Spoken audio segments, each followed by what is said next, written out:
I've asked Dr.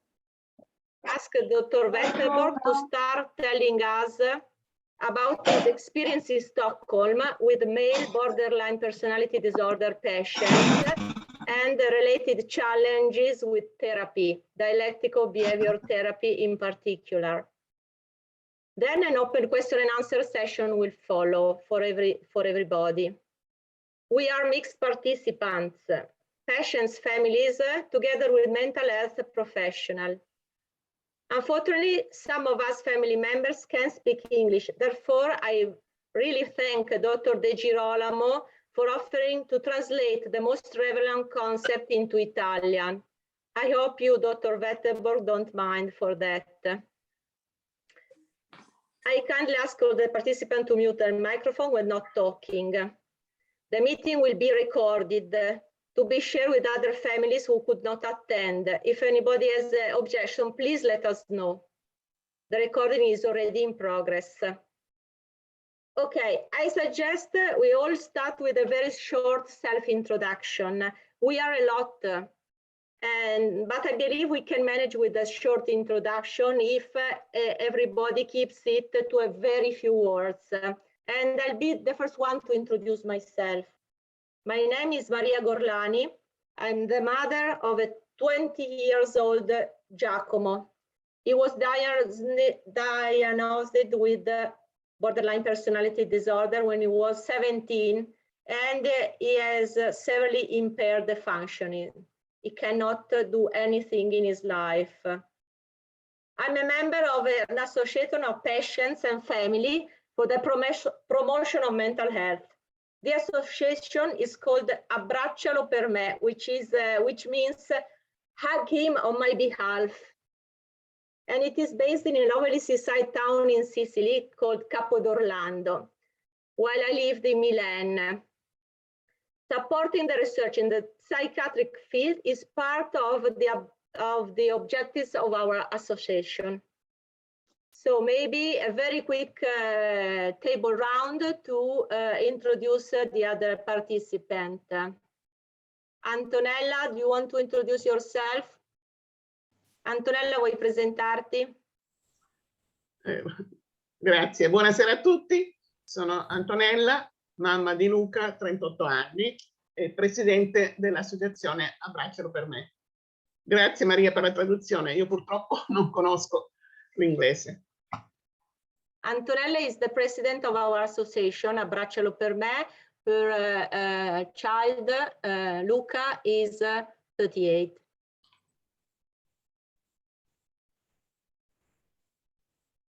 Who wants to introduce themselves? Please go.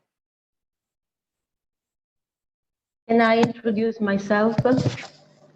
My name is Gina Rovito, and I'm the mother of a 24-year-old son who was adopted when he was 6 months old from Russia, and he suffers of his borderline disorder, personality, and abuse of marijuana and sometimes cocaine.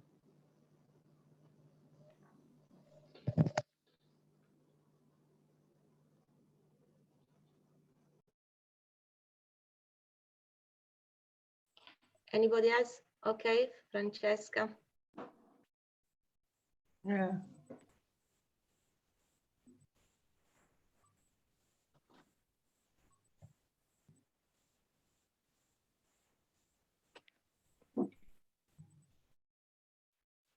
Is there anybody else who wants to introduce themselves?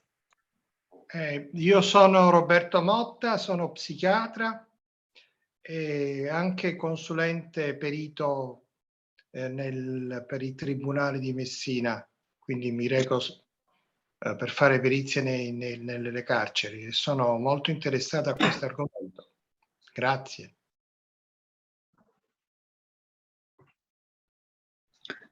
Buonasera, io mi chiamo Comasia Carucci, ho un ragazzo di 27 anni al quale è stato diagnosticato verbalmente, peraltro, alcuni tratti di personalità border, fa uso di sostanze Sì, al momento non ha ancora combinato, non riesce c'è un lavoro e problemi anche di relazione, insomma. Grazie.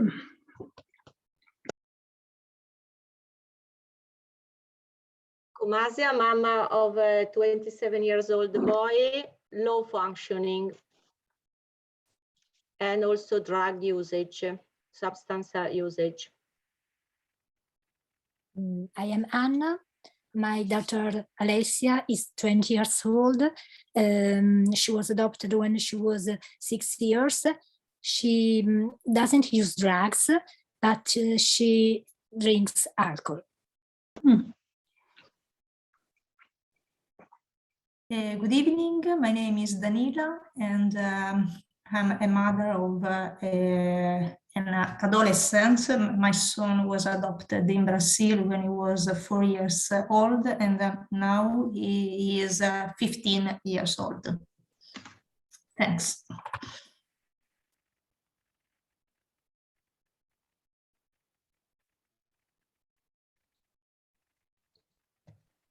Good evening, I'm Graziano Gigante. I have a master's degree in neuroscience, actually it's psychology to be more specific.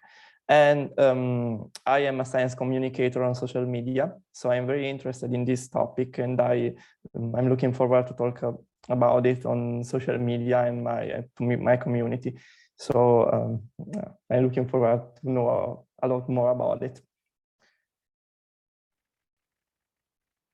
Giovanni Di Girolamo, psychiatrist, currently working in the IRCS Fatte Bene Fratelli, which is a clinical research center located in Brescia, northern Italy. I've been involved in epidemiological research on personality disorders, and also in a prospective cohort study aimed at assessing risk of violence in people with an history of violence, including both people with schizophrenia spectrum disorders and personality disorders. We have published a couple of papers in the Journal of Personality Disorders on this, showing that to some extent, people with personality disorders may have a higher risk of violent behavior as compared to people with schizophrenia spectrum disorders, especially when there is, as also shown by the people who have spoken so far, when there is a comorbidity with substance use disorders, which is a rather frequent common feature of personality disorders. So I'm happy to get in touch with my colleague Dan Wetterborg. I've many contacts with your colleague from the Karolinska, Henrik Larsson, from the Department of Epidemiology. We've been involved in some European projects together, yes.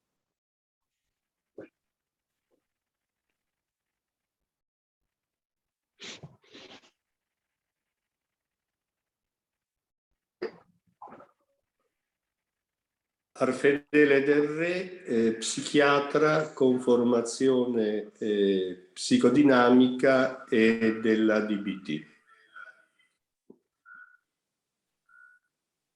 Hi Alfedele, nice to see you.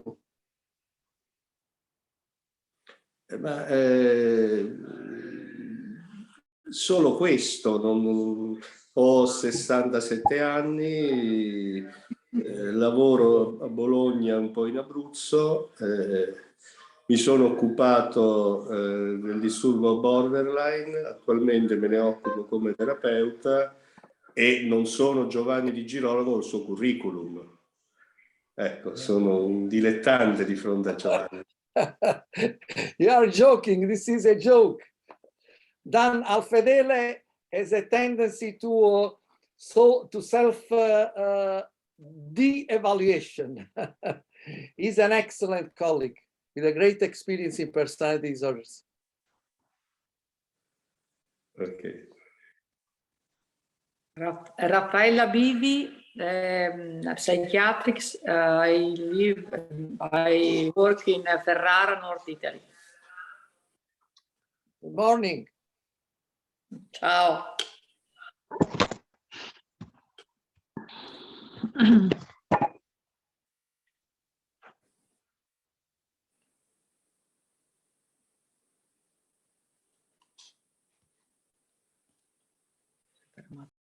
Anybody else was introduced? Qualcun altro vuole presentarsi, altrimenti cominciamo. Francesca Saracino, psichiatra, lavoro per l'ASL di Ferrara, mi occupo anche di persone che hanno affette da un disturbo di personalità borderline e dei loro familiari. Ho partecipato alla formazione Family Connection.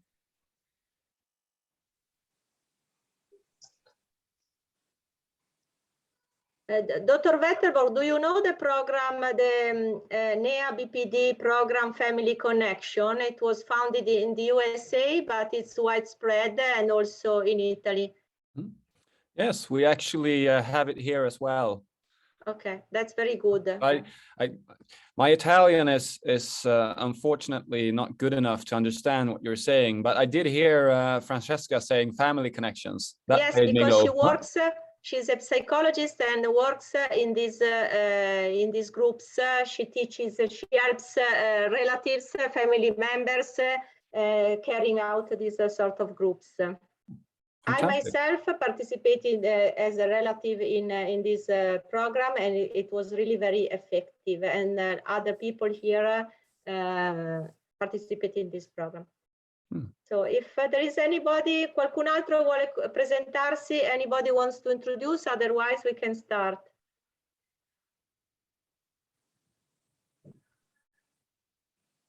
Okay, please, Dr. Wetterborg, please just introduce yourself and introduce your experience, your field. We are especially interested in your field experience because we read, all of us read your works. And so now we want to hear about your experience, field experience.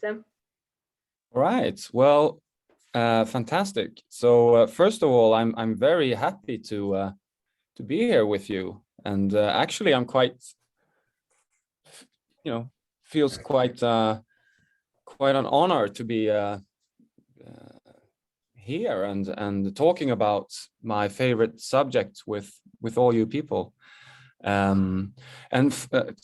Giovanni, Karolinska Institute is a huge place, but Henrik Larsson is one of the few people I actually know. So it's funny that you and Henrik are doing things together, and he does amazing stuff. So but okay, so well, my name is Dan, or Dan. I started working as a clinical psychologist in Stockholm in 2006. And then we have to work a year in order to get our kind of license to practice. So I first did that. And by the end of that term, I had the opportunity to go and learn dialectical behavior therapy, and to together with a few colleagues actually put together a team and start doing dialectical behavior therapy at the clinic where we worked here in Stockholm. So very early on in my professional career, I started working with dialectical behavior therapy. And I've only ever worked with adult patients. And here in Stockholm, in Sweden, the psychiatric clinics are divided so that we have a child and adolescent psychiatry, and then we have the adult side. And I've only been working with adults. So same in Italy, Dan. Same in Italy. Same in Italy, right. Which is, there are lots to be said about that. But anyways, and so we started like 2007, 2008. I was learning DBT. I was with me and my inexperienced psychologists friends. We were trying to do a good DBT, and we mostly had the traditional women borderline patients that we typically see in our clinics.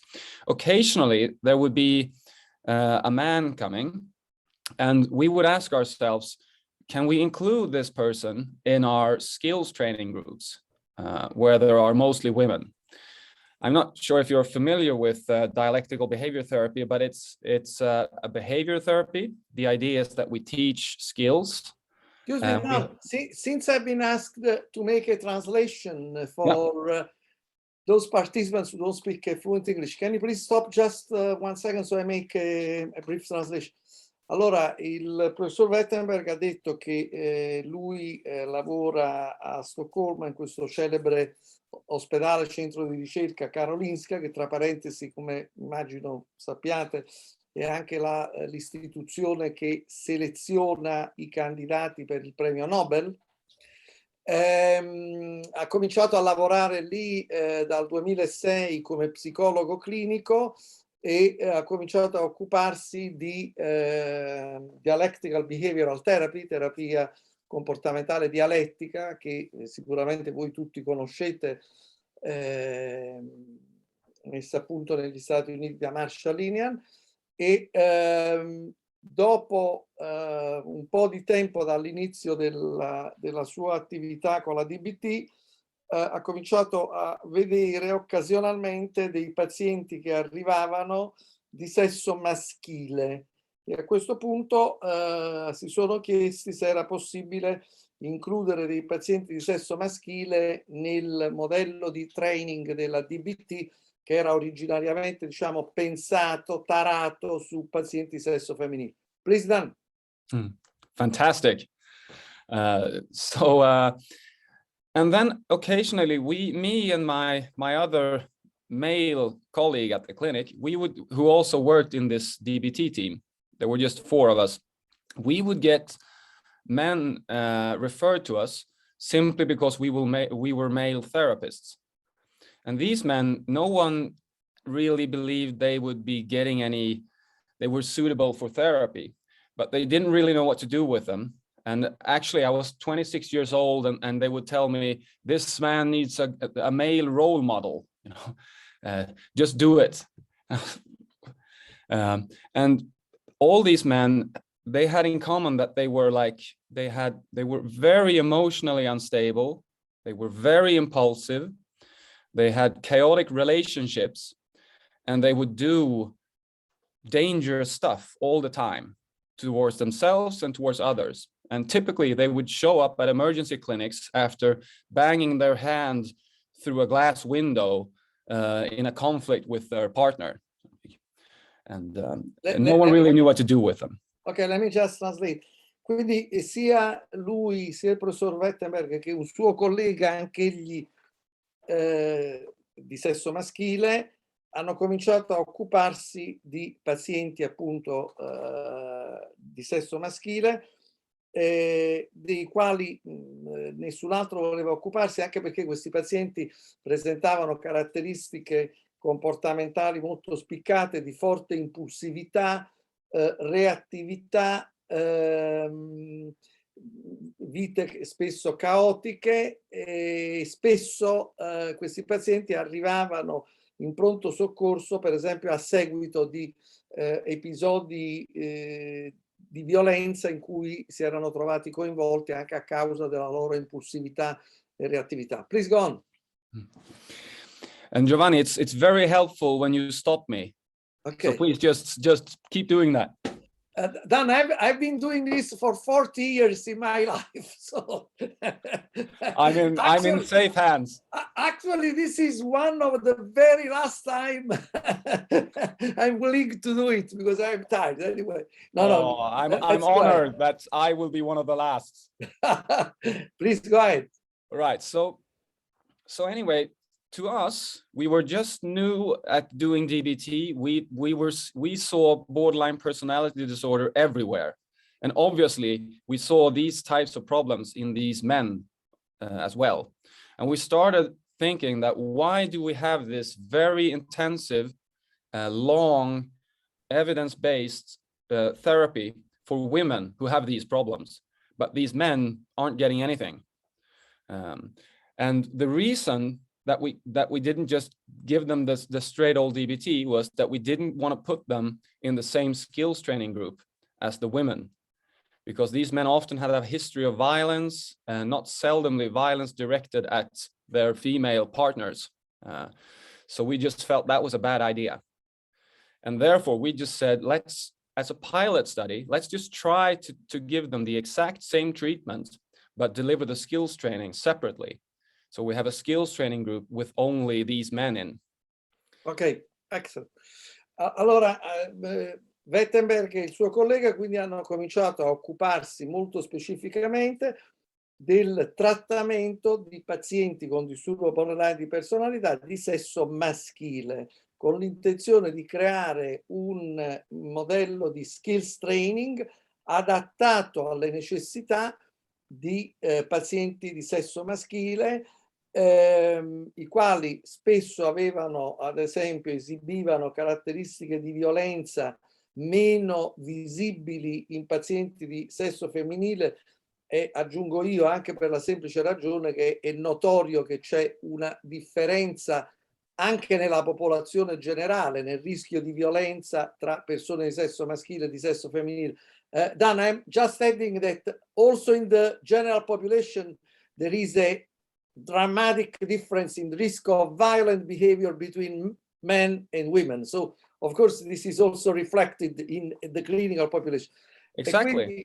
E quindi tra l'altro il professor Wetterborg ha giustamente fatto un'osservazione molto importante, cioè che per esempio molti di questi pazienti avevano una storia di violenza contro le donne, contro le proprie partner, e questa per esempio è una tematica a me cara, perché ho tradotto in italiano le linee guida dell'OMS sulla prevenzione e il trattamento della violenza contro le donne. È un tema per esempio totalmente sottovalutato in Italia anche dalle donne, oltre che dagli uomini che si occupano di questo tema, le quali dimenticano o sorvolano sul fatto che la stragrande maggioranza degli autori di comportamenti violenti, come dimostrato da anche recenti meta-analisi, soffrono di disturbi mentali che dovrebbero essere curati ben più del carcere, che serve a poco fino a prova contraria nel trattamento di disturbi mentali. Dan, I was just expanding on what you very properly said about the risk of interpersonal violence with their partners, intimate partners violence, which is of course a very important characteristic of male patients with borderline personality disorders. And this of course would require a much more closer attention on the situation of risk of violence against the women, because many of these men should be treated and not only sent to a prison, because prisons are totally ineffective in changing people's mind. I think Okay. you and I are in agreement about that, Giovanni. Okay, please go ahead. So what we did was we tried like a pilot study. We said, okay, so let's see if we can find, the first question is, can we find 7 or 8 men with these problems who are interested in doing dialectical behavior therapy? The next question was, can we treat them? Can we have them in a group together, or will they tear the place apart? And thirdly, will they stay in treatment? And then, of course, will they get better? Or so we didn't really know anything about this, but we felt the best idea was just to test it. And a lot of people said, well, these guys aren't interested in treatment. You're never going to get them to stay in treatment. And we were always saying, and they drop out of therapy. That was the big problem. And we always said, I would drop out of therapy too if I was offered that. If I had, we would never offer that to a female BPD patient that was chronically suicidal. We wouldn't. We would give them one of the evidence-based, solid, methodologically solid psychological interventions. And then to these guys, we would give them just, seeing someone every month or so. And of course they drop out of that because it's not going to be helpful. They need more. So that was the key idea, was let's try and give them the state-of-the-art stuff that we would give women and then see if they stay in treatment. Ok, allora Wetterborg diceva che ovviamente loro si posero prima il problema di trovare 7-8 pazienti maschi a cui poter offrire la partecipazione a un gruppo, ma ovviamente c'erano molte domande che necessitavano di risposte. Se questi pazienti, oltre a trovarli, se accettavano di partecipare al gruppo, se rimanevano aderenti al trattamento e non lo lasciavano magari dopo poco, e infine se potessero trarre qualche beneficio dal trattamento. Ed infatti il problema si poneva proprio perché si trattava di mettere a punto un trattamento tarato sulle loro specifiche esigenze e non semplicemente la copia di quello che si faceva con pazienti di sesso femminile. Please. So we tried it for 6 months, and at the end of the 6 months, we had 8 patients to start with, and 7 of them wanted to continue for another 6 months, and we let them do so. And we gathered some data, and it looked kind of good. They seemed to be helped by the treatment. So that gave, and then of course, we started looking for other people that had tried this. And that's when we found out that no one really had. And then the idea of actually doing some research on this was kind of, that idea was born.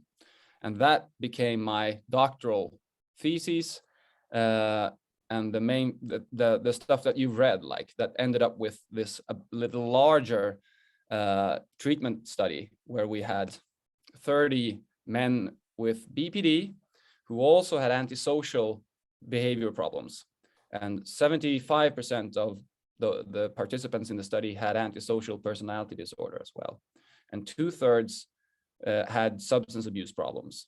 So it really was a kind of a tough crowd. So we recruited 30 of those individuals, and then we gave them DBT for a year, and we didn't have a control group, but we had repeated measurements from the individuals and also from their relatives, the people like you, their mothers, their sisters, their partners, and the results were encouraging and promising. And again, we saw that quite a large proportion actually followed through the whole treatment year, which was very important. Just translate. Quindi loro hanno cominciato col trattare questi 8 pazienti, i quali furono in trattamento per 6 mesi, e di questi 8, 7 chiesero di continuare il trattamento per altri 6 mesi. A questo punto loro cominciarono a vedere se c'erano altri clinici e esperti di disturbi di personalità che avessero esperienza del trattamento di pazienti maschi, e videro che in pratica non c'era nulla su questo tema, e quindi sorse l'idea di un progetto di ricerca che è diventato poi l'oggetto della tesi di dottorato del professor Wetterborg. E quindi la sua tesi di dottorato è consistita in un progetto di ricerca su 30 pazienti maschi che sono stati trattati per un anno. Di questi il 75%, oltre a, come si dovrebbe sempre dire, oltre a soddisfare i criteri diagnostici per il disturbo borderline, soddisfacevano anche i criteri diagnostici per il disturbo antisociale. Molti avevano anche abuso di sostanze, e quindi questi pazienti hanno completato questo trattamento di un anno. Please go on. So what we concluded were, firstly, in Sweden, there's, every time I talk about this to other DBT therapists, they always say fantastic, what you're doing. It's great. Finally, someone does something for this group. And I always say the same thing. Perfect. Why don't you start tomorrow? And the answer is always because we don't have these men in our clinic. So the first myth that we kind of busted was the idea that these patients do not exist in psychiatric clinics. They do. Okay. They really do. Quindi prima conclusione del loro progetto, che ogni volta che lui parla di questo tema, viene invitato a parlare di questo tema in Svezia, tutti quanti dicono, gli altri clinici, i ricercatori dicono: ah, splendido, ottimo progetto. E allora lui risponde: va bene, ma perché non lo fate anche voi allora, cioè di trattare pazienti di sesso maschile? Risposta: non ci sono nella nostra pratica clinica pazienti con disturbo borderline di sesso maschile. Quindi dice giustamente Wetterborg, primo mito da sfatare, che non ci siano pazienti di sesso maschile. Please go ahead. So the first conclusion, these men, they are within the psychiatric services, at least in Stockholm, but clinicians don't see them mainly as borderline patients, and they don't see them as patients suitable for therapy. So therefore, the therapists never meet them and then wrongly conclude that they aren't at the clinic. So that was the first kind of myth. And the second was they stayed in treatment to the same extent that we see in studies of other types of treatments for BPD and in DBT studies. So they don't have a higher, we have no evidence to say that they have a higher dropout rate. And that was also important. And thirdly, just one second, let me explain a second. Il secondo punto che è importante che loro hanno accertato è che non è vero che questi pazienti di sesso maschile hanno un tasso di abbandono della terapia maggiore di altri disturbi mentali o di pazienti di sesso femminile. Quindi questo naturalmente è molto importante per il trattamento ed è un altro mito da sfatare. Please go ahead. So, right, so the patients are there in the psychiatric services and they stay in DBT. And thirdly, they love DBT. And that was important because a lot of people said to us, you have to adapt the treatment to fit these men. The men won't like these tough men that have tattoos on their knuckles. They are not going to like a therapy that's explicitly for women. And we said, no. We will do it the way it's been shown to work, firstly. And secondly, we do not want to be a part of an invalidating environment suggesting to these men that they are so different than women because they're tough, you know, because we believe that's actually part of the problem. So the third thing we learned is the important one. They loved it. They loved being in this treatment for women. So we didn't need to adapt it. Ok, allora il terzo punto è questo, cioè gli uomini che hanno partecipato al trattamento di DBT in realtà amano, apprezzano il trattamento, e questa era un'altra cosa che prima si temeva, cioè che essendo uomini diciamo duri, avvezzi anche a comportamenti antisociali eccetera, potessero disprezzare un trattamento nato tra virgolette per pazienti di sesso femminile. In realtà questo non è vero, loro hanno visto che la DBT così come è nata ed è strutturata può applicarsi altrettanto bene a pazienti di sesso maschile. Please go ahead. Right, and fourthly, it would not be very helpful to have a treatment that was all right for the participants if the therapists just didn't like it. So the fourth thing is that the therapists that have been involved in this all say they like doing it and have continued doing it. And at first it was just me and Peter, and now, you know, the whole team, at least 7 or 8 of my colleagues here and a few others have been involved in this and done this and like doing it again. And that's also important because there's a myth about these patients that they're going to burn therapists out. Yeah.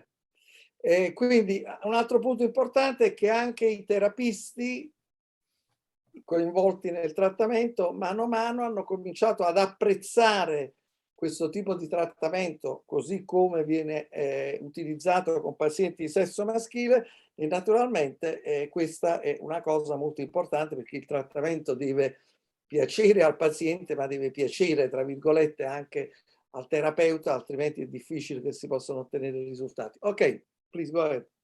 So And of course, we also saw that the men reported that they became less aggressive, less rule-breaking behaviors, less self-harming and suicidal behaviors. So it seemed like, and less depressive symptoms and you know, those kinds of problems. So it would appear that they themselves found the treatment helpful, and their relatives also rated that they became less aggressive and had less behavioral problems. So it would appear that they also got better. Okay. And so to my knowledge, there is no alternative treatment that has better evidence-based support than this.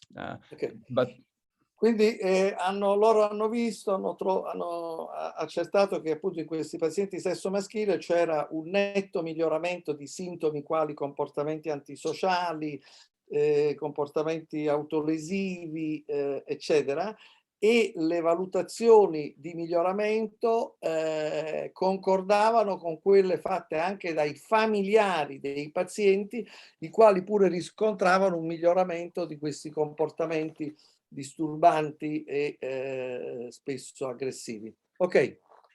So that's kind of what we took from that study, and then the study, like the last participants were done and in 2016, something like that, and then we've continued just doing DBT here as a part of our clinical practice here at the clinic where I work today. So we've been doing. We still have one skills training group with all men in them, and some of these men that are in that group have, you know, both BPD type problems and problems with violence and criminality and substance abuse. So we've just kept on doing it. Ok, quindi loro continuano a fare attività DBT per pazienti di sesso maschile, e molti di questi pazienti hanno anche problemi di comportamenti antisociali, storie di violenza, eccetera, e loro continuano a fare in condizioni anche cliniche di routine trattamenti di DBT per questi pazienti. Ok. Con gruppi separati, giusto, dottor De Girolamo? Con un gruppo separato sì, dedicato agli uomini. solo uomini, sì. So, Dan, can I make you a question? Did you also try a combined group, males and females, or never done this? We've done it. Most teams in Sweden, they do that as a part of their regular clinical practice. So typically they will have one, if they have 2 or 3 skills training groups where mostly women in, and then they have perhaps one male in a group occasionally. But those men are, this is hard to say in English without sounding too irreverent, but typically the men that will find their way into those DBT teams are men that clinicians can kind of say, right, well, he's not a woman, this is not a female BPD patient, but it's close enough, you know. Okay. You know, so typically sometimes you know, men that have like nail polish, that kind of stuff that fit with the prototypical female BPD patient stereotype. Ok, ho chiesto, sulla base anche di quello che diceva prima la signora, ho chiesto se loro hanno anche esperienza di gruppi misti, pazienti maschi e femmine. Ha detto che in Svezia accade che ci siano dei gruppi di DBT per pazienti donne in cui entrano a far parte 1 o 2 pazienti maschi che però vengono così giudicati, diciamo così, dai clinici di riferimento come più, diciamo, sintonici con un'atmosfera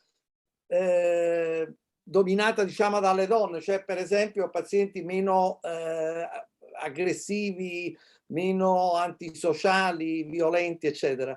Non hanno esperienza di gruppi combinati che prendano dentro pazienti maschi di qualsiasi tipo. Ok. So as we have had the opportunity here, we have like quite a big DBT team. So we have, I think, 4 or 5 perhaps regular skills training groups with mostly women in, and then we have this at any time of the year, 4 or 5 groups. Yeah. Okay. We've got a lot of patients. And then we have this one group with the men, the skills training group with the men. So we can kind of compare, and what we see is that the men are older. The average age in our treatment study was 35. And if you look into studies with female patients that are in therapy, they're typically at least 10 years younger. Okay, so this is important. Let me just explain. Loro hanno ad ogni momento del corso dell'anno hanno 4-5 gruppi di DBT che vanno avanti attivamente. Di questi la maggior parte sono composti appunto da donne, e poi magari hanno 1 o 2 gruppi fatto da uomini. Ci sono alcune differenze demografiche importanti tra uomini e donne. Per esempio, i pazienti uomini hanno un'età media di circa 35 anni, che è di circa 10 anni maggiore dell'età media delle pazienti donne. Ok, please go ahead. So the men are older, but we don't have higher dropout rates among the men. It's quite similar. And our experience is that they benefit from the treatment to a similar extent.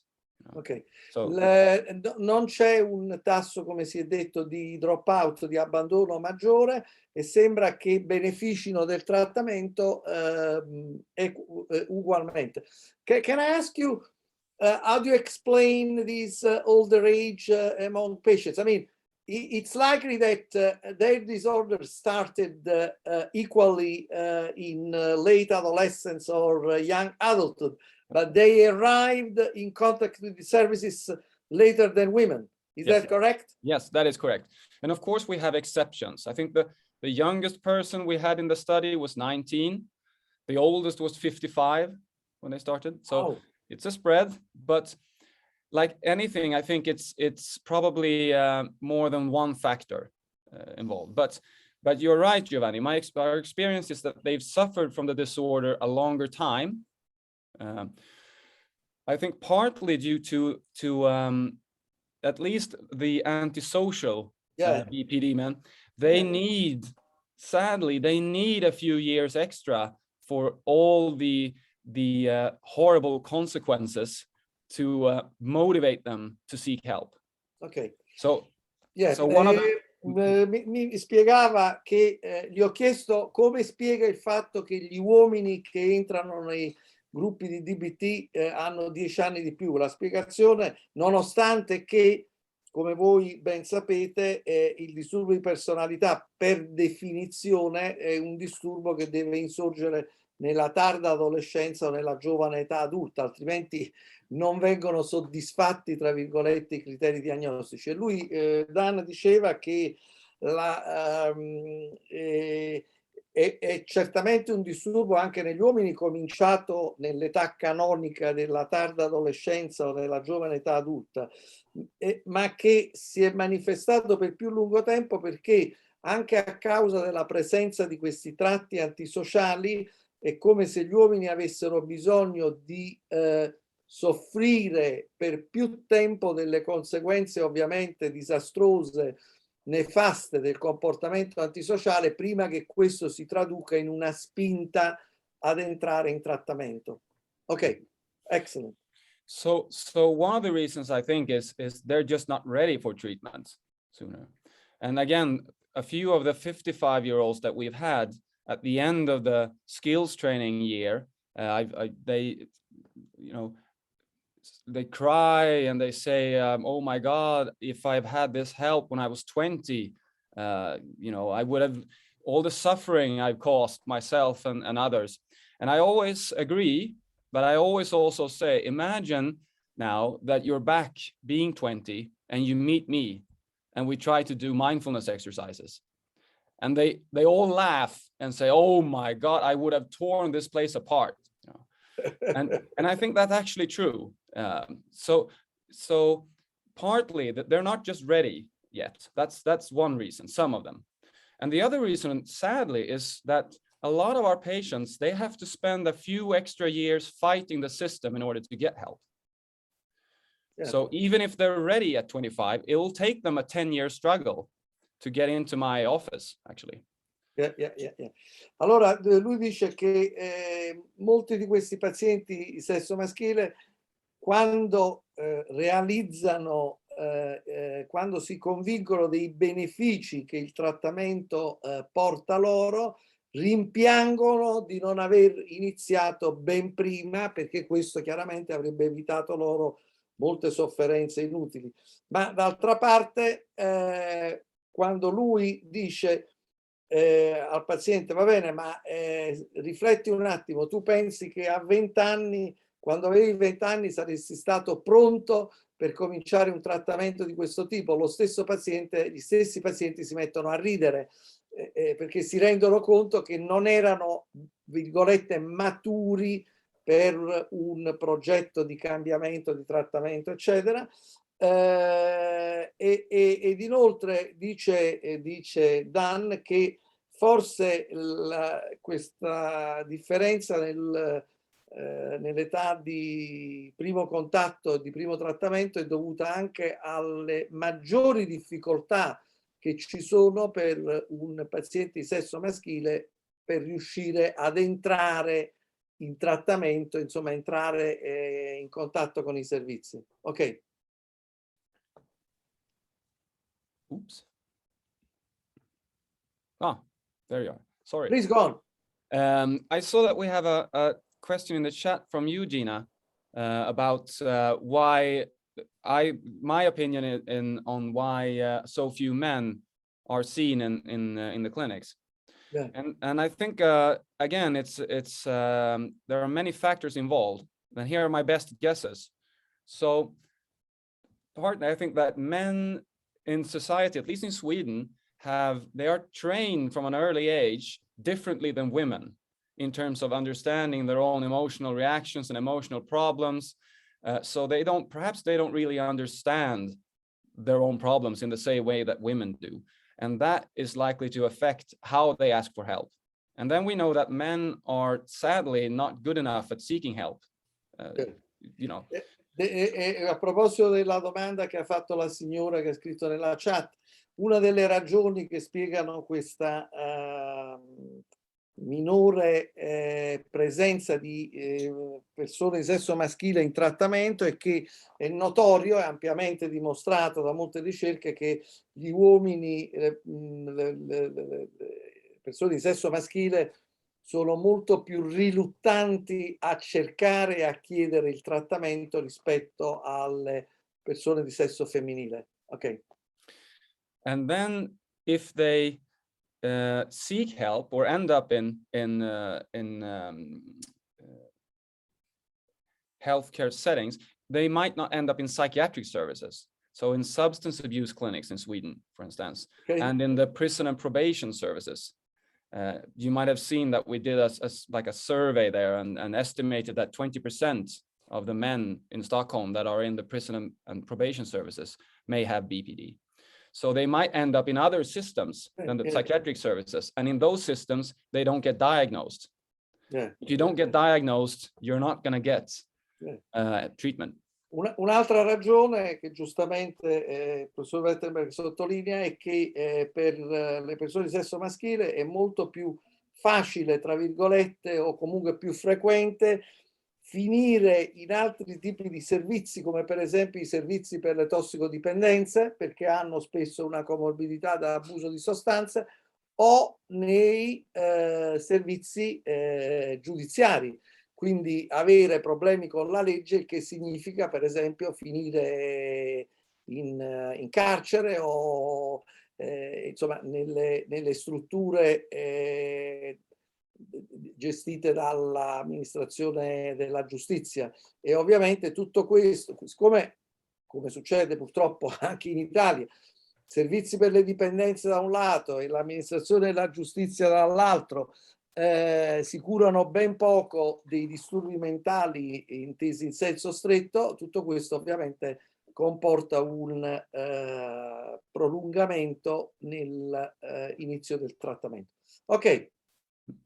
And then I also think when they end up here in the psychiatric clinics, there's still, I think there's a bias in the diagnosing that lead to underdiagnosing of the men, that clinicians are not asking really the same questions, and they're kind of so I think that's a factor as well. Sì, c'è un altro fattore rappresentato dal bias, cioè dall'errore che molti clinici nei servizi psichiatrici fanno, siccome c'è la convinzione che il disturbo borderline di personalità sia un disturbo prettamente del sesso femminile, quindi il tipo di valutazione diagnostica fatta, il tipo di atteggiamento del clinico porta ad escludere una diagnosi del genere.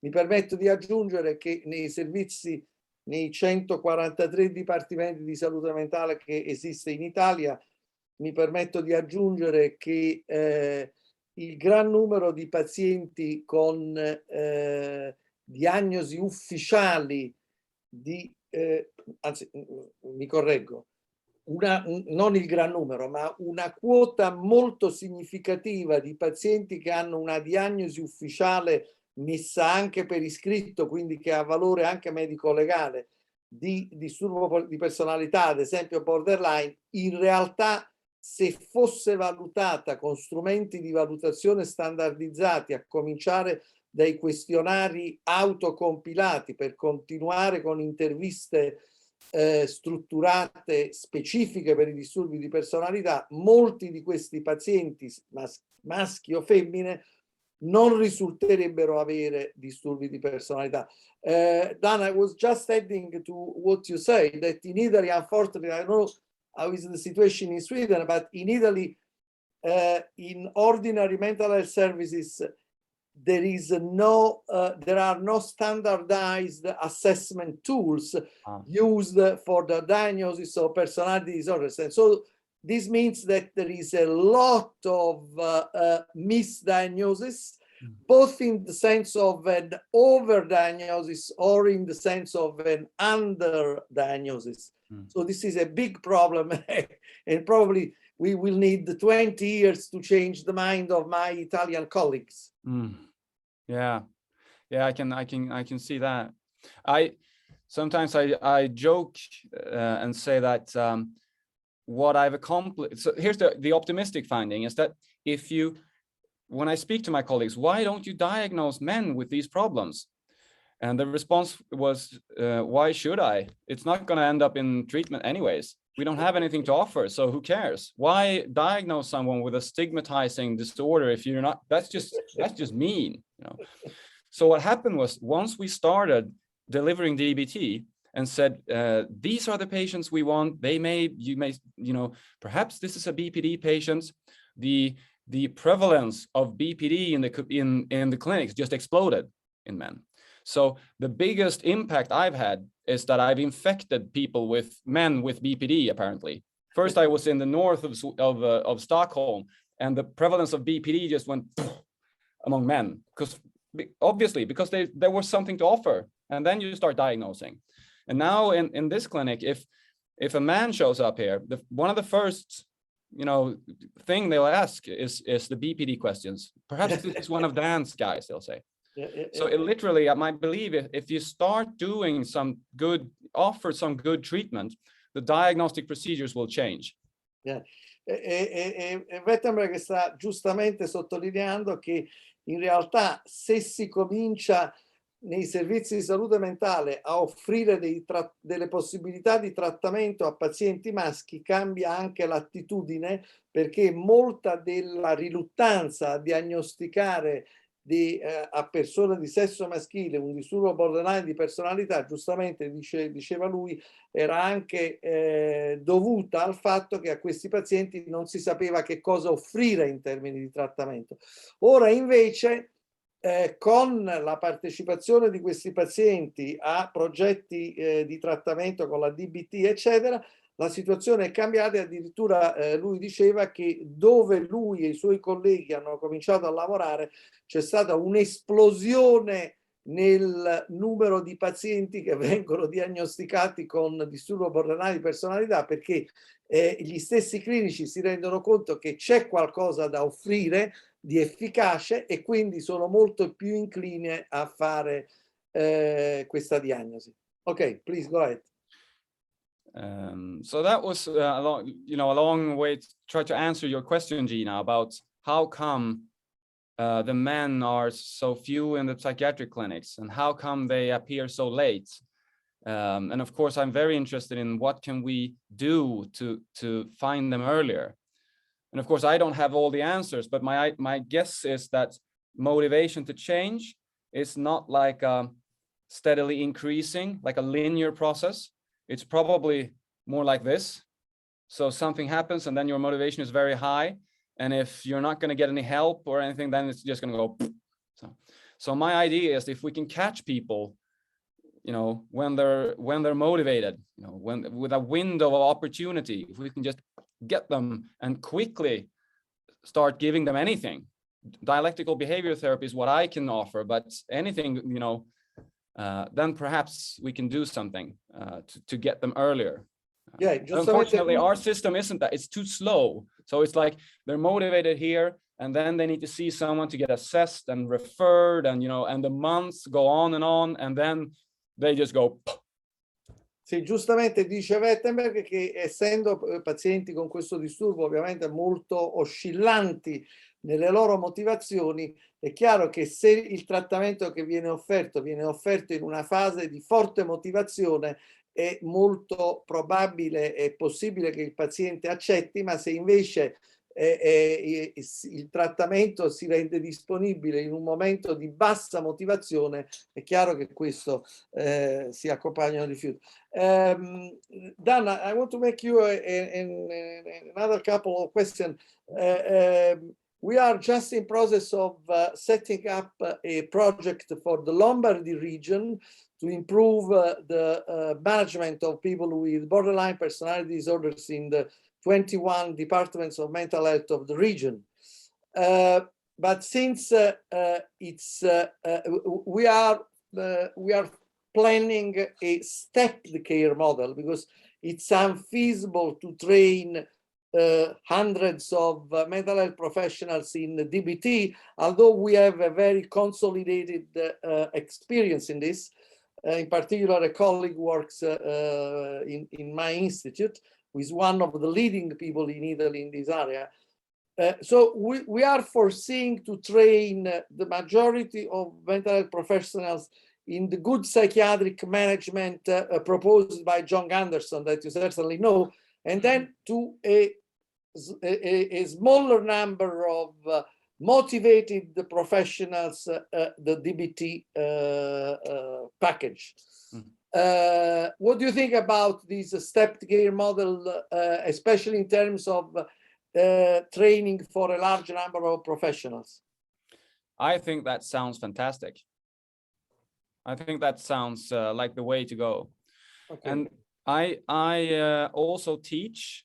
So I teach at the KI, at the psychology program. So my future colleagues, the next generation of clinical psychologists have to listen to me go on and on. And one of the things I always talk about is that a lot of these ambitious to be clinicians, they want to help everyone, of course, and their idea is that if this doesn't end up being a treatment, a psychological treatment, then it's a failure. And I always say that you can always give a patient a good experience of seeing a mental health professional. Mm-hmm. And if you can keep that in mind, then you can actually save lives. Because if they come out from meeting you and they feel like respected and been taken seriously and, just, again, good psychiatric management, then they're more likely to seek help in the future. Okay. When their motivation is, It's ready. Okay. So I really think that you can accomplish very much with very little. Yes. In terms of that. Allora, stavo dicendo, ho chiesto al professor Wetterborg che cosa pensa di un progetto che proprio in questi giorni io con la mia collega dottoressa Roberta Rossi, che alcuni di voi credo conoscano, stiamo per presentare alla Regione Lombardia. È parte di un progetto europeo ed è un progetto volto a migliorare le capacità di gestione clinica da parte dei clinici che lavorano nei servizi di salute mentale della Lombardia nel campo proprio dei disturbi di personalità. Ora, poiché non c'è la possibilità di formare decine o centinaia di psichiatri, psicologi dei dipartimenti di salute mentale nella DBT, perché la DBT per farla bene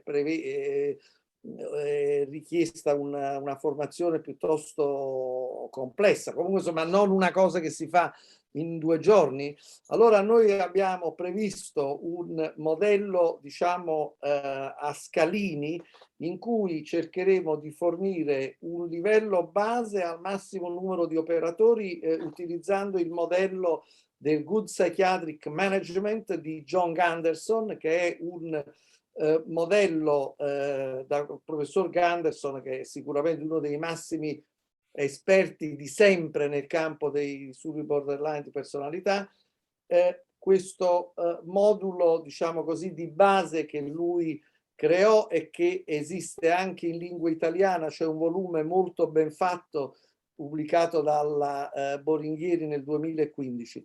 Dopodiché, per i clinici, psichiatri e psicologi interessati, noi proporremo un secondo livello più elevato di vera e propria DBT.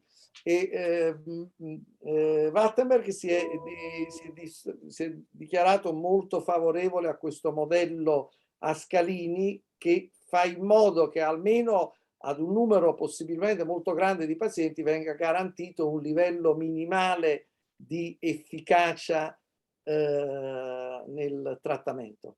Ok. Non so, ci sono delle domande? Let me ask whether some of the participants have any question for you. Exactly. Dan. I saw one question in the chat about how to motivate patients who are not motivated. Okay. From Gina again. So of course, even when they're in my room doing DBT, I still anticipate that their motivation is going to go like this throughout treatment. So sometimes they're going to be very committed, and I'm not going to have to do anything to keep them motivated. And at other times, motivation is going to be low. So in DBT, we have some techniques and skills, if you will, that we try to use as therapists to keep people motivated and committed to changing.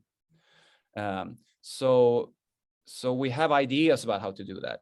But the big question for me that I really want to figure out, but I haven't really managed yet, is how to motivate people that aren't even in therapy to get them to seek help. That I think is the $1 million question. That's a Nobel Prize right there for Giovanni when he figures that one out. And I would love to say that I had something to offer you, but I don't know.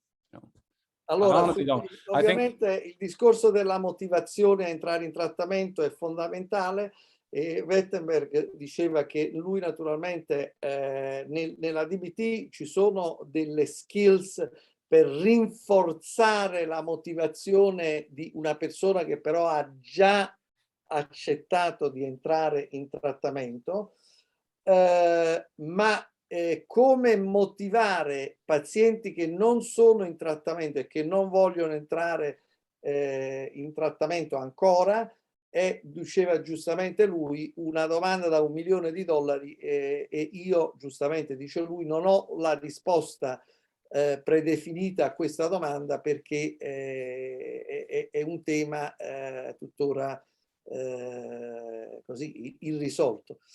Vedo poi nella chat una domanda che è di grande interesse per me, perché è un tema del quale io mi occupo da sempre, e cioè il problema dell'uso degli psicofarmaci in pazienti con questo disturbo. Faccio una premessa: io faccio questo mestiere da 43 anni, mi sono impegnato per cercare di farlo nel migliore dei modi.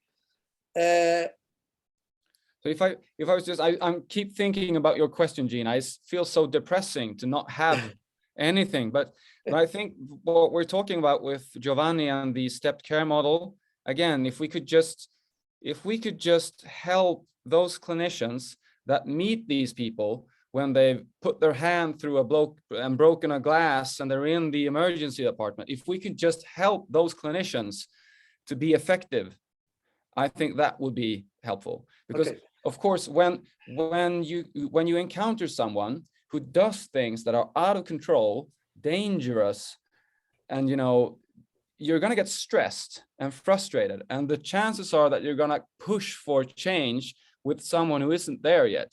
So all they're going to experience is, this is just another member of society telling me I drink too much, and then you're just going to walk out. So I think really, if we could do something there, perhaps we could and do also something. maybe in first aid care, because in Italy, when you go to first aid, to the hospital in first aid, it's a very bad experience from the psychiatric point of view. People are just trying to dismiss this sort of patients as fast as they can, while, as you are saying, this would be the right time to get their motivation up. Okay. Sì, lui giustamente ha detto che sarebbe estremamente importante utilizzare tutte le occasioni di contatto, per esempio di un paziente di sesso maschile con un pronto soccorso dove magari è arrivato per un episodio di violenza, per cercare di fare appunto una proposta di trattamento realistico. Giustamente la signora faceva notare che purtroppo i pronti soccorsi non sono il luogo migliore per questo tipo di interventi motivazionali. Volevo un attimo ritornare sul discorso dei trattamenti farmacologici. Dirò una cosa che sembra una battuta, ma non è una battuta.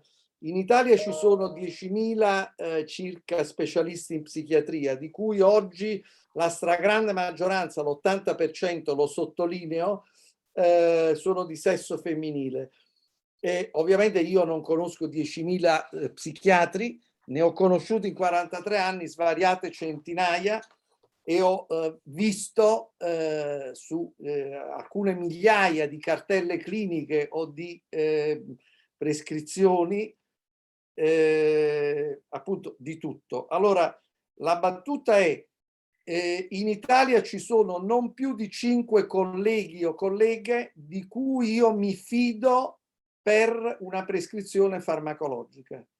La stragrande maggioranza delle prescrizioni farmacologiche fatte da psichiatri, sottolineo, visto che giustamente si parla di parità di genere, maschi e femmine, sottolineo, la stragrande maggioranza delle prescrizioni farmacologiche sono prive di qualsiasi razionale scientifico, e una quota rilevante di prescrizioni farmacologiche fatte da psichiatri di sesso maschile e femminile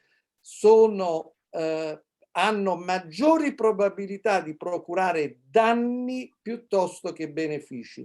Non entro in una disamina del perché di questa situazione, perché è troppo complessa. Se volete possiamo fare un altro meeting e vi parlerò in dettaglio di questo. Però voglio sottolineare un punto: i disturbi di personalità sono probabilmente l'area diagnostica in cui il disastro della malpractice prescrittiva, cioè delle prescrizioni errate fatte da psichiatri e psichiatre, si manifesta in maniera proprio, direi, paradigmatica. E questo perché?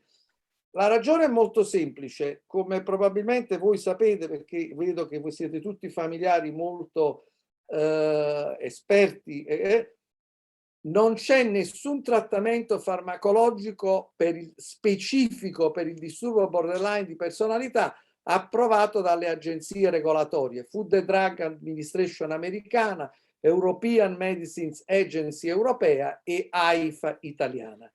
Questo significa che gli psichiatri e le psichiatre prescrivono di tutto, anche inclusi farmaci che sono dimostratamente e notoriamente non solo non indicati, ma sottolineo, controindicati nel trattamento del disturbo borderline di personalità. Esempio paradigmatico: le benzodiazepine, i farmaci ansiolitici, sono farmaci controindicati in persone che hanno problemi di impulsività, perché le benzodiazepine possono avere un effetto invece che sedativo disinibente.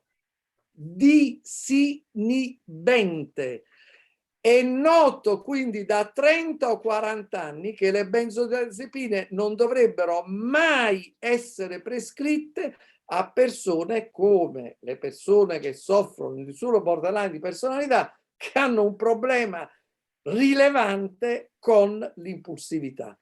Eppure, se voi guardate prescrizioni fatte da psichiatri, sottolineo maschi e femmine, a pazienti con un disturbo borderline di personalità, diciamo, acclarato, vedrete che troverete spessissimo prescrizioni di benzodiazepine. Secondo esempio, prescrizione di farmaci stabilizzatori dell'umore. Non esiste ad oggi alcuno studio clinico controllato che dimostri che i farmaci stabilizzatori dell'umore, a cominciare dal valproato, siano efficaci in persone con disturbo borderline di personalità, laddove sono farmaci salvavita per persone con una diagnosi certa di disturbo bipolare. Se voi guardate le prescrizioni fatte da psichiatri, uomini e donne, a pazienti con disturbo borderline di personalità, troverete nell'80% dei casi la prescrizione di valproato, farmaco che può avere, molecola che può avere gravi effetti collaterali. Aggiungo un altro dato. Se è vero, come è vero, che un gran numero di pazienti con disturbo borderline di personalità sono di sesso femminile e sono in età giovanile, il valproato ha un rischio elevatissimo di produrre ovaio policistico in persone di sesso femminile con infertilità permanente. Inoltre è una molecola fortemente teratogenica se assunta in gravidanza. Non mi risulta che gli psichiatri, uomini e donne, prestino attenzione a questo dato, visto che molte delle pazienti che noi trattiamo sono in età fertile, e questo dovrebbe indurre, per esempio, a molta cautela nella prescrizione di valproato. Scusatemi se mi sono un attimo dilungato, ma il problema della malpractice prescrittiva mi appassiona da 43 anni e purtroppo è ovviamente irrisolto da 43 anni. E nel caso specifico, per esempio, mi permetto di aggiungere questa cosa, visto che si parla spesso, io leggo 2 quotidiani al giorno da quando avevo 15 anni e negli ultimi anni continuo a leggere dell'augurio che lasciando nelle mani delle donne la gestione del mondo tutto migliori. La psichiatria oggi è fatta per l'80% da colleghe di sesso femminile. Io continuo a vedere delle prescrizioni fatte da colleghe di sesso femminile che pure in teoria potrebbero e dovrebbero essere magari più attente così alla gestione, agli aspetti emozionali, interpersonali, eccetera, del nostro lavoro, delle prescrizioni assolutamente assurde e tra l'altro con rilevanti implicazioni di carattere medico-legale, perché per esempio se una persona che ha un disturbo borderline di personalità commette un suicidio ed emerge che questa persona stava assumendo, come mi è capitato di vedere per esempio in un caso che gestii molti anni fa quando lavoravo proprio a Bologna ed ero di guardia una notte, fui chiamato per un tentativo di suicidio di una persona, tra l'altro un'infermiera, che era ricoverata e che aveva fatto un tentativo di suicidio. Questa persona aveva una diagnosi assolutamente certa di disturbo borderline di personalità. Questa persona era in trattamento con 3, non 1, 3 benzodiazepine. Se questa persona fosse morta e i familiari avessero portato in tribunale i medici che avevano prescritto 3 benzodiazepine a questa persona, i medici sarebbero stati certamente condannati. Dan, sorry for the long discussion. I was just making a bold statement about medications in borderline personality disorder, because this is a topic of great interest for me. Unfortunately, in Italy, I don't know in Sweden, but in Italy, the rate of malpractice in the use of psychotropic medication is massive. And probably the area of borderline personality disorders is the diagnostic area in which the rate of malpractice is the highest. Because since there are no authorized medication for BPD, so any clinician feels free to decide as he or she wants.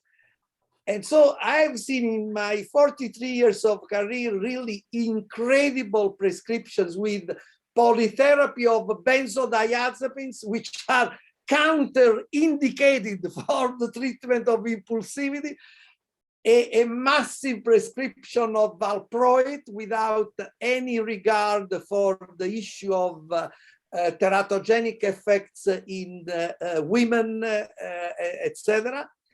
So it's a terrible situation. And I was also underlining something which is of interest for me in cultural terms. In Italy, and of course, even in Sweden, there is a large discussion on the newspapers, on the TV, about the gender balance, okay? Now, in Italy, at least 80% of psychiatrists are of female gender. What was that number? Was it 80? 80%, large majority. Probably in the among the younger colleagues, even more than 80%. Now, I don't have hard data, so this is what now I'm saying is just an anecdotal experience. But based on my own personal experience, I don't see any difference in the rate of malpractice between male and female psychiatrists. I have seen lots of female colleagues making terrible prescriptions, knowing that it's not a matter of gender, but it's a matter of brain. Brain doesn't work according to gender, but works irrespective of gender. No. My what's your opinion about medications for these patients? Although I don't understand Italian, but I think I understand what you were saying, kind of, and I do believe that we have the same attitude towards that.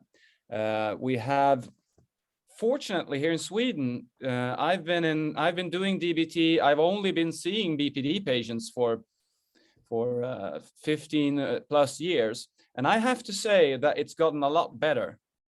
We have had a lot of attention in Sweden around the issue of do not prescribe benzodiazepines to these patients. Do not put them in closed psychiatric units because suicide rates just go up. That's not suicide prevention. Do not prescribe lots of prescriptions. So I would have, if we had a graph, like if we plotted it, the number of psychotropic medications in my patients, I would see that would be a decline in time. And that's very good news, of course. So hopefully you can actually do something about this. But the thing is, this is a typical DBT thing to say, but again, I'm a DBT therapist. So what we do is we view the patient's primary problem as that of a lack of skills to regulate one's emotions, right? So they cannot regulate their emotions, and then they just do whatever the emotion tells them to do. They can't stick to a long-term plan. If they get afraid, they're just going to go. If they get angry, they're just going to attack. They're going to end up wherever the emotion tells them to end up. Now, teaching skills to these patients is very hard if you don't actually try to learn them yourself. And the best, sitting with a patient that suffers, you're going to have to develop your own skills of managing your own worries and your own anxieties.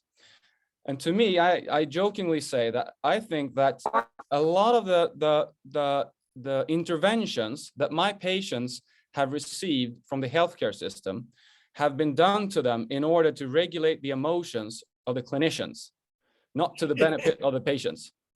So the clinician is worried, oh my God, he's going to kill himself. Let's get him committed so I can go on a vacation without worrying. I'm a bit, I'm pushing it. I know. I agree. I fully agree. The physician, someone comes in suicidal, everything is a chaos. I'm doing all sorts of crazy stuff, and I'm probably, I might die from this. Help me, save me, and it's very likely that the physician, even though they know Benz is not a good idea, they're just not good. They're just so worried. What am I going to do? And then they give them Benz and then they go, oh, I've done something. Giustamente. So the patients and the clinicians have the same problem. You are absolutely right. Il professor Wetterborg ha commentato sul problema dei farmaci e giustamente ha detto che quello che loro hanno visto è che con l'affermarsi di modalità di trattamento più appropriate per i pazienti con disturbo borderline, quindi della DBT, eccetera, eccetera, ovviamente è calato molto anche l'uso e il misuso dei farmaci da parte dei clinici. E giustamente lui sottolineava che molto spesso, per esempio, loro hanno dato indicazioni molto precise che le benzodiazepine, come sottolineavo anch'io prima, non dovrebbero mai essere prescritte a pazienti con questa diagnosi. E lui sottolineava come spesso, per esempio, le prescrizioni di benzodiazepine vengano fatte da un clinico più per placare la propria ansia piuttosto che per sedare l'ansia del paziente. È il clinico che si deve sentire più tranquillo rispetto, che ne so, al rischio che il paziente faccia dei gesti autolesivi o che faccia qualcosa, eccetera, e quindi prescrive farmaci pensando con questo di mettersi l'anima in pace. Non so, ci sono delle domande da parte dei partecipanti? Io purtroppo tra non molto devo lasciarvi perché ho un altro impegno. Se ci sono delle domande, volentieri posso cercare di tradurle per il professor Wetterborg. So please, if any questions. Yeah. We wanted to know about early diagnosis. At what time in Sweden do you start diagnosing borderline personality disorder? Well, that's been, again, that has been a shift throughout the years that I've been working. And I think it's been better because what's happened is when I started doing this, clinicians were very reluctant to diagnose BPD early. And they were saying, we don't want to put a personality disorder diagnosis on someone who's young. And I agree, I can see that. But the consequence of that was that it was hard for young people to get help. So in Sweden now, we're more ready to diagnose early, like 18-year-olds, I think, even younger than that occasionally. But mainly, we are more inclined to offer young people good treatment, even if they don't have the diagnosis. But in clinical, Giovanni probably knows this better than I do, but in clinical studies, what we've seen is that you can reliably start seeing people that are going to develop BPD as early as in 12-year-old children. I know that's controversial. I'm not saying we should diagnose 12-year-olds, but I'm saying that if you have a cohort of 12-year-olds that have a certain display of problematic behaviors, you're fairly good at predicting that they're going to develop BPD from that. So that tells you that even though you don't diagnose them, you should be able to spot them and identify them and offer them help and their families help earlier than what we do today. Sì, in sostanza il professor Wetterborg ha detto che in Svezia c'è stata naturalmente, come da molte parti del mondo, una tendenza a favorire gli interventi precoci, che significa ovviamente innanzitutto diagnosi tempestiva, precoce, eccetera, per cui oggi in Svezia molti pazienti con DBT con DBP vengono diagnosticati intorno ai 18 anni. C'è anche una tendenza ad andare ancora più indietro nella diagnosi, proprio addirittura a cominciare a intravedere certi segni predittivi dell'insorgenza di un disturbo borderline intorno ai 12 anni, ma naturalmente qui entriamo in un ambito molto più complesso anche di ricerca, eccetera. Purtroppo io mi devo scusare, ma devo lasciarvi, però sono assolutamente disponibile, siccome è una tematica che interessa molto anche me, anche a future discussioni o collaborazioni con voi. Vi dicevo che tra l'altro abbiamo in partenza un progetto in Lombardia che riguarda proprio il disturbo borderline di personalità, quindi sono molto interessato a questo. Dan, unfortunately I have to leave because I have another engagement, but I'm very eager to get in touch with you.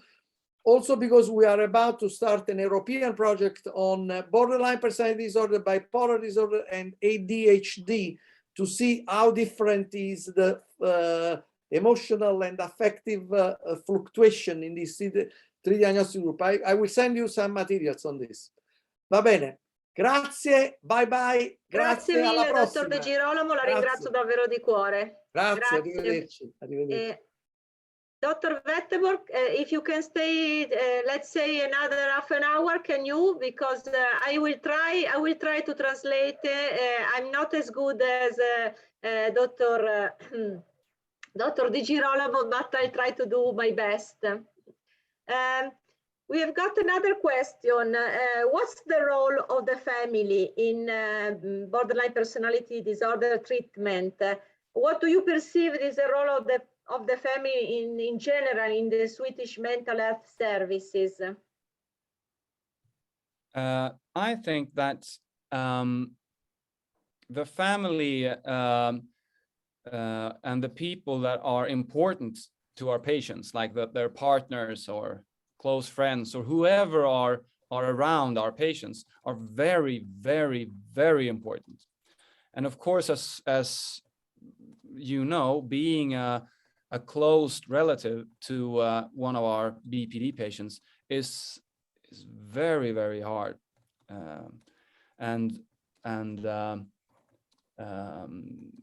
We both in DBT we really want to include the important people in the treatment. So we often try to get mothers, partners into the therapy room.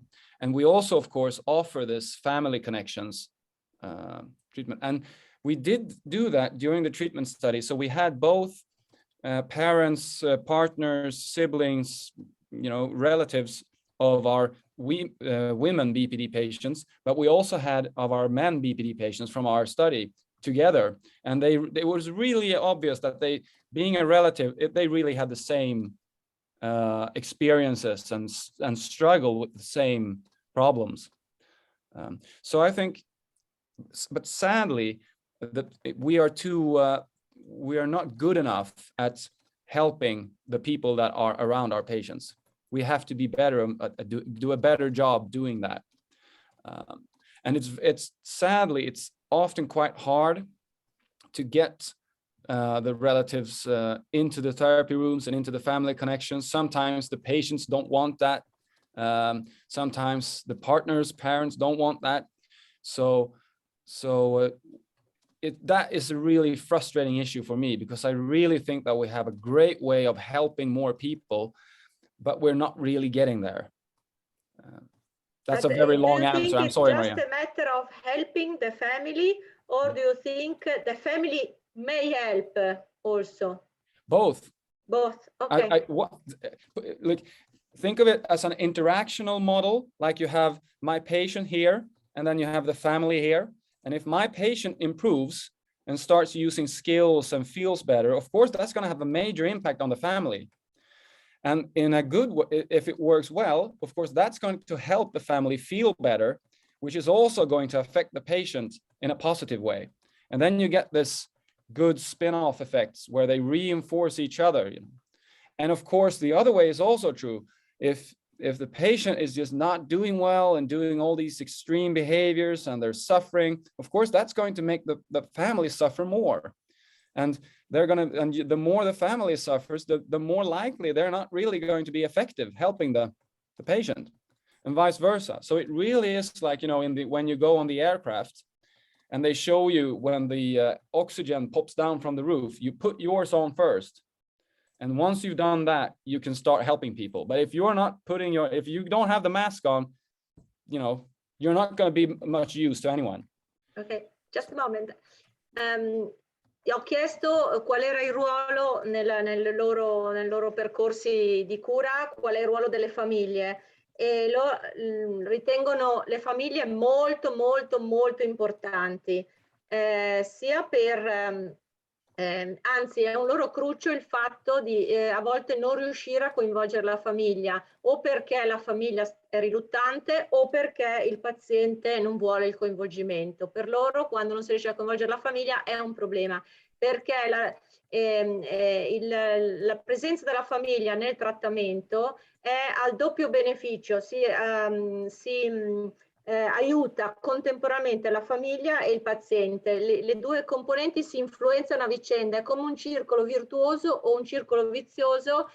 Quando funziona male è un circolo vizioso, e quando invece riescono ad aiutarsi a vicenda è un circolo virtuoso. Ha fatto l'esempio che facciamo sempre tra di noi anche, che è quello della maschera di ossigeno sull'aereo, no?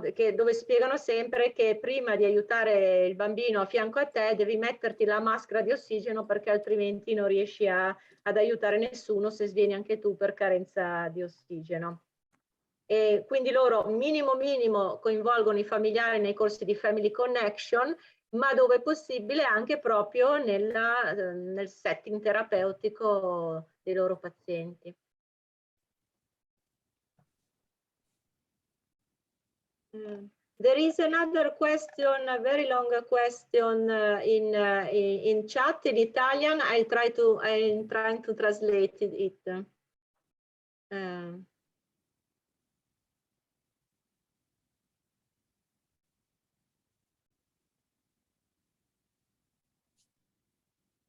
He says that he is a therapist, Dr. Barbera. He's a therapist, a psychotherapist, and is very expert in DBT. But is frustrating because he works a lot with the male patients, and he experiments all the problems, aggressivity, dysregulation, you named. And he said also most of them have borderline personality disorder together with antisocial personality disorder, and substance abuse and so on, all you named. And he said that when he started working with DBT, he thought this was a solution also for them. But now he thinks that sometimes they are so compromised at the cognitive level that they cannot follow DBT. DBT is too much for them. Sometimes their intellective quotient, disability. The intellectual disabilities is also a problem.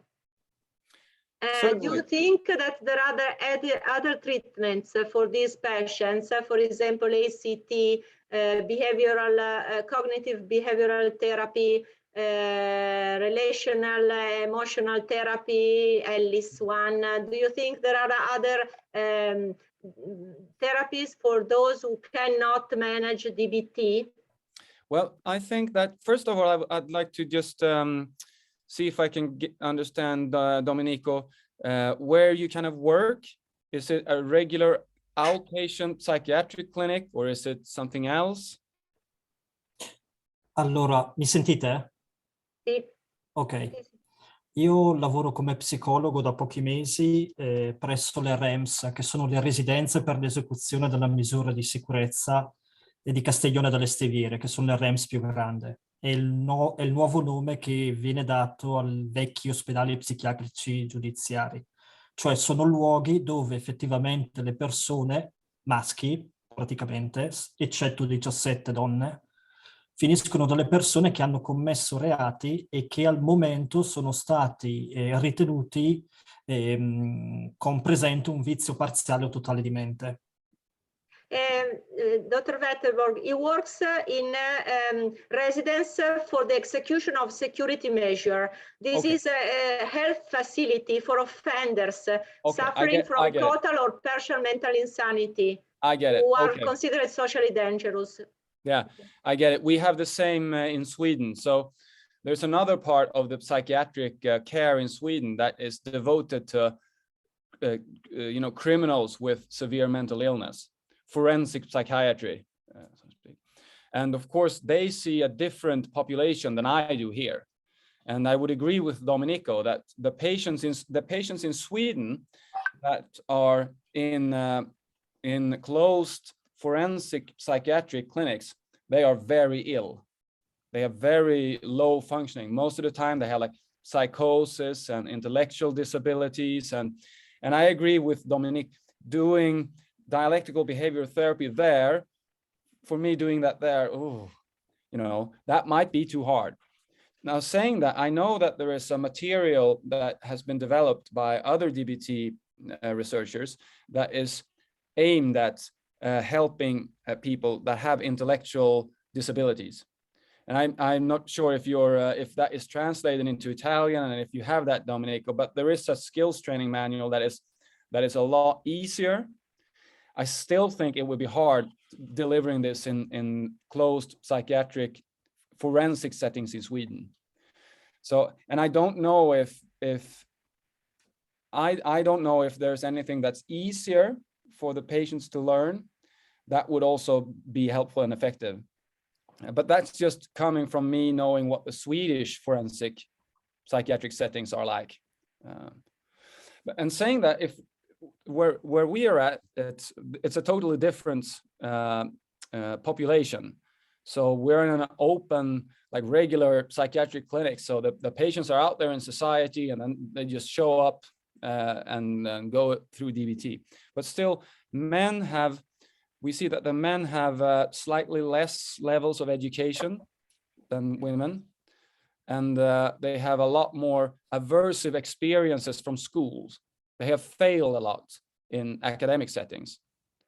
So therefore, we've really done what I think every good behavioral therapy should be like. We've tried to rely less on written material and more on actually practicing the skills.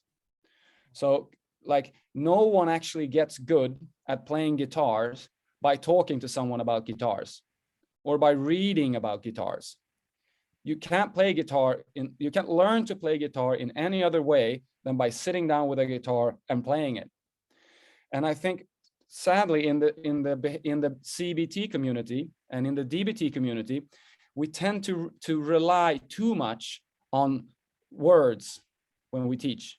We read stuff, we give them papers about guitars, and then we think we've taught them how to play guitars, but we haven't. We've just given them a paper about guitars. So doing this with the men have made me a better DBT therapist for all my patients, because I've had to really figure out how do we actually practice this skill and not just talk about the skill. And I think that's again, I have no solution for you, Domenico, but I think that's a good point to keep in mind, that you really need to figure out what are you going to teach these people and how, and don't just read stuff or talk about stuff like I do now. Sorry. Provo a tradurre, anche se penso che il dottor Barbera abbia capito, ma per gli altri il dottor Wetterborg non ha tantissima esperienza con questi contesti come la REMS, che sono contesti anche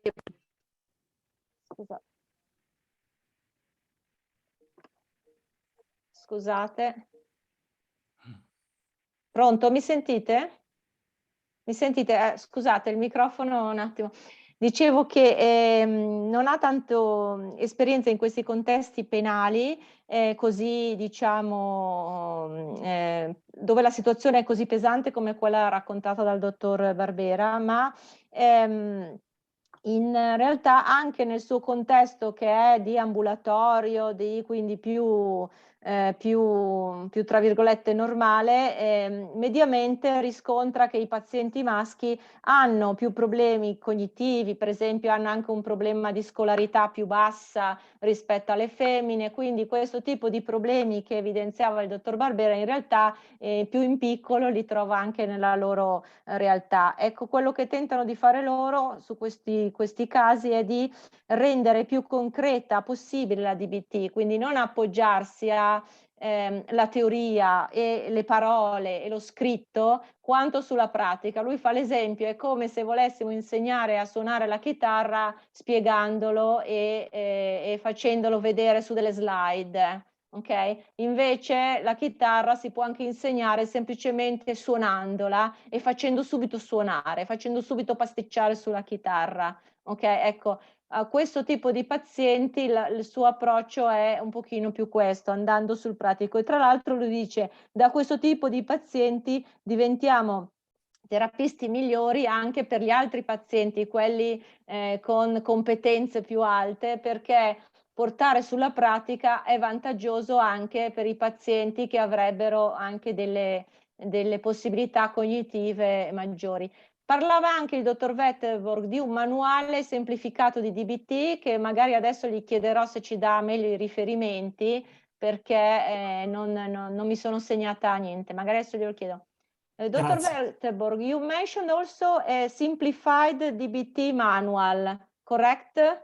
At the beginning of your answer to Dr. Barbera, you mentioned a sort of simplified DBT manual. Yes. Can you share with us, maybe later on, you can send me the name, the reference of this simplified manual? I probably can send it to you in Swedish. Oh, no, the manual but itself. I hope it's been translated even in English. I don't think the researchers are Swedish. I think they're American, so they may have translated it to Italian.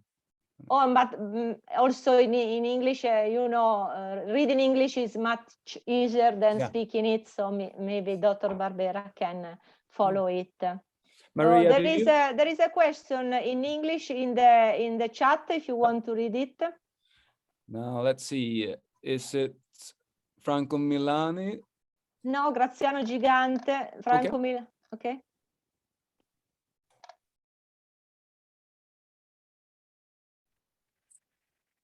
And also, no, sorry, also from Franco Milani. Yes, we already talked a bit about children. So about here in Sweden, in Stockholm, actually, there's a very well developed DBT team treating children and adolescents with these types of problems. They're very good. They have great results. They're actually in the news sometimes. So we definitely we can definitely help children and adolescents and families that have these problems. But in Sweden, they don't do that much research.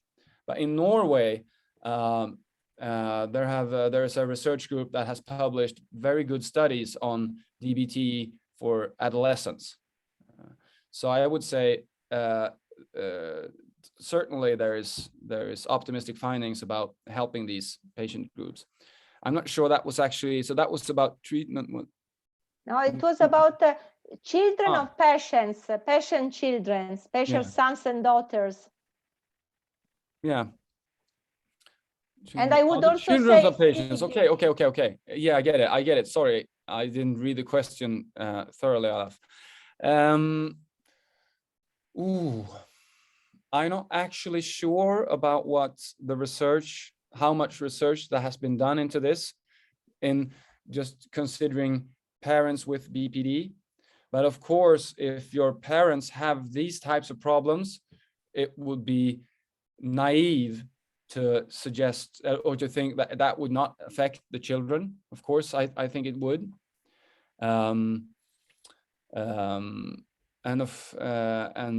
We have in the Swedish psychiatric clinics, we are obligated to ask about children. We're obligated to offer parents that have mental illness education about how to help the children.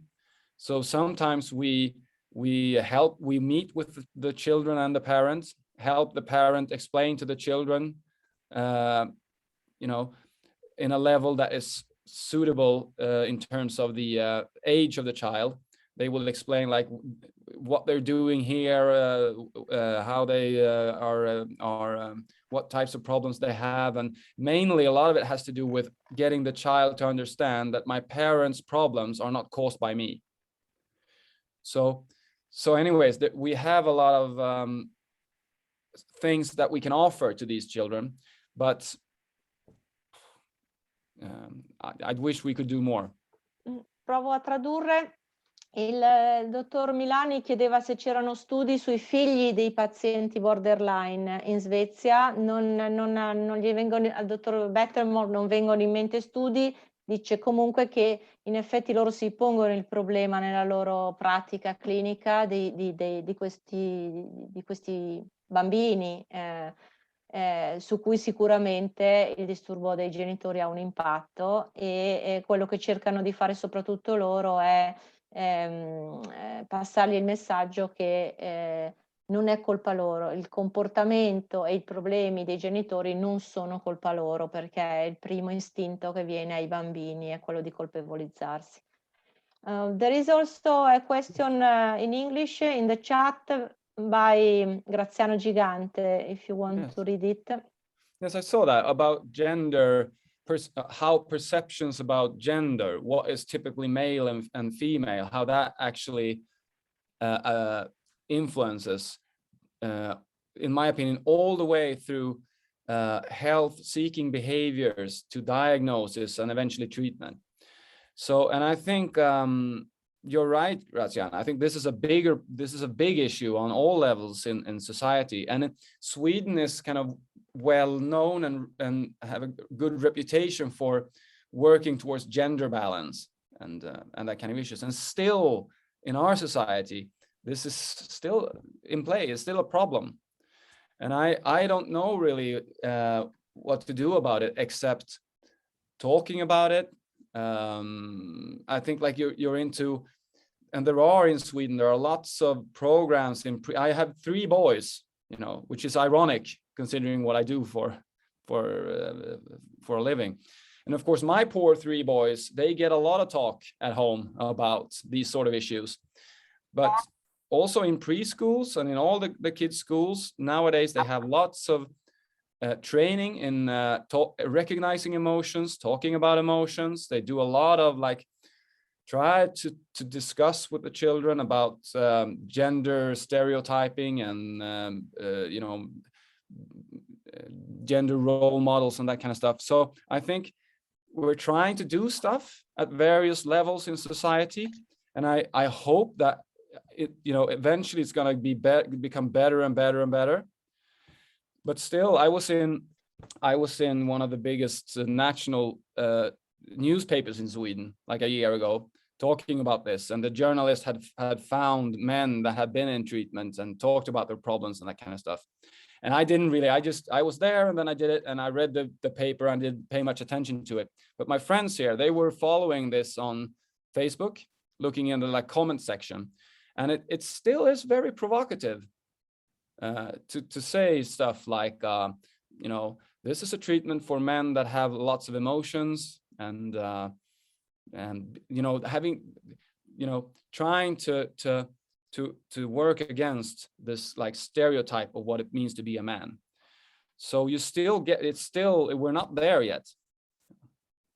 I don't know, that's just me reflecting about stuff, Graziano. I'm not sure that's an answer, but I think, you know, every chance we get to kind of to kind of work against the idea that men and women are qualitatively different. There was a book, I don't know if it ever reached Italy, but it was called Women Are from Venus and Men Are from Mars. And then it was kind of funny about gender. That to me is that's the whole idea of the problem right there. That's it. Don't buy that book. Don't write that book. Don't tell people that's a fact, because it's not. You know, it just isn't. And one of the problems that we see with men, with a perception of men and mental illness, that is that women who suffer psychologically, they internalize their problems, and men who suffer, they externalize it. That's a classic that I got taught that way. And externalizing, that means that men will punch people in the face, drink alcohol, destroy public property, and break into cars. That's what men do when they suffer psychologically. Women, on the other hand, they will stay at home, they will cut themselves, they will have anxiety and kind of withdraw from, that's what they'll do.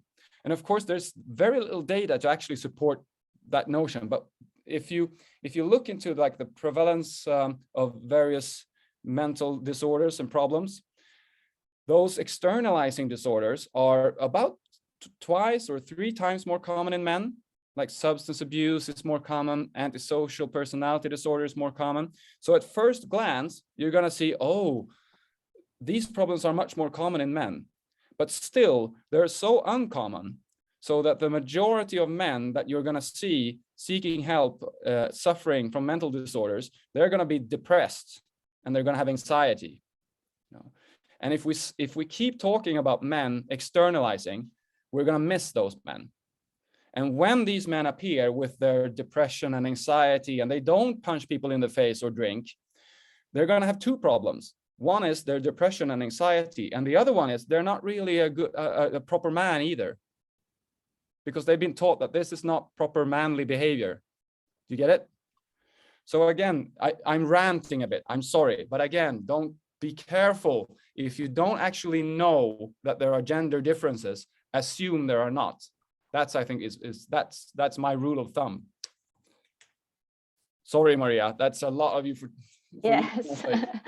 Sì, c'era una domanda riprendendo il tema iniziale che portava il dottor Wetterborg, che diceva che la differenza culturale tra uomini e donne, quindi che cosa vuol dire essere un uomo vero e che cosa vuol dire essere una donna, crea anche difficoltà all'accesso alle cure dei pazienti maschi, no? Riprendendo questo tema dell'inizio dell'incontro, Graziano Gigante faceva una domanda che dice che cosa possiamo fare? Ci possono essere corsi fatti a scuola sull'educazione affettiva, in modo che anche i maschi possano capire che è diciamo concesso provare emozioni ed è corretto provare emozioni anche per un uomo, oppure dobbiamo demitizzare le differenze di genere, eccetera. Ecco, la risposta è stata che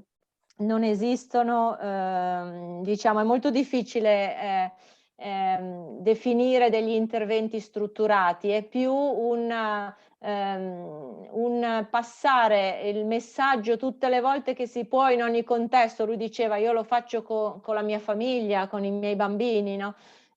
Più ogni volta che si può passare il messaggio che non c'è uno stereotipo di uomo, uno stereotipo di donne, non c'è un modo corretto di essere uomo e un modo corretto di essere donne, no? Lui dice, c'è quel libro che c'è anche in Italia, Gli uomini vengono da Marte, le donne vengono da Venere, no? Che lui dice non lo comprate mai, perché è un modo di definire le persone, che se uno non si trova raffigurato in quel tipo di descrizione si sente un diverso. E questo impedisce a molti di accedere ai servizi di salute mentale, sia ai nostri figli, che per lo più sono del tipo, diciamo, maschile, nel senso che appunto distruggono le cose, aggrediscono, fanno reati, si drogano, eccetera, ma perché in quel caso non vengono considerati, diciamo, non riescono a vedersi come in difficoltà sulle emozioni, perché non gli è permesso di pensare e di parlare delle proprie emozioni. Ma c'è anche il rovescio della medaglia, quello che magari non riguarda i nostri figli, ma riguarda i pazienti borderline, che invece sono più simili alle femmine, per cui più orientati verso se stessi, più depressi. Ecco, anche per loro è difficile entrare in relazione con i servizi di salute mentale, perché si sentono diversi, si sentono inadeguati, si sentono poco maschi, perché non sono abbastanza maci. Non so se ho riassunto bene, perché c'erano molti concetti in questa risposta. Ok, vediamo se ci sono altre domande. Diciamo che no, non vedo altre domande, quindi forse possiamo anche chiudere, perché è stato già veramente molto gentile il dottor Wetterborg e anche tutti gli altri partecipanti a concederci queste 2 ore di tempo, che per me sono state veramente molto molto importanti. Dico in italiano a tutti voi, poi lo ripeterò in inglese, che chiunque fosse interessato a portare avanti questi ragionamenti su il disturbo borderline nei maschi in Italia, dove non c'è finora stata, a mio sapere, nessun tipo di riflessione, quindi tutte le riflessioni che abbiamo sentito oggi, secondo me in Italia non sono mai state fatte, e non so se qualcuno di voi ha evidenza del contrario. Ecco, se c'è qualcuno che fosse interessato ad andare avanti con questo tipo di riflessioni, ecco, noi madri di borderline maschi e genitori di borderline maschi in questa call saremo veramente interessati a portarle avanti con voi. So, Dr. Wetterborg, I was closing the meeting because I want to really thank you, really thank you for your time, because what we heard here is very unusual for us in Italy, because the thinking about difference in borderline personality disorder in male and women is something that, to my knowledge, was never addressed before in Italy. So what we heard here is very enlightening for us. And I hope we can keep in touch. I hope you will send us all the works, the papers you produce, because we are really very interested in your work. Well, thank you, Maria, for organizing this. And again, thank you for having me. This is really a pleasure for me. And as you've hopefully noticed, this is really important to me. So if there's anything I can do to help in any way, please just get in touch with me, and we'll stay in touch, Maria. Oh, definitely, I will. You can be sure that I will get in touch with you again. Thank you so much, and also thank you to all the professionals who took their time to participate, because I really appreciate it, and also to cooperate with the family members. It's not very usual in Italy, unfortunately. But this time I think we did something very useful for our patients. Okay, so thank you all. Bye. Bye.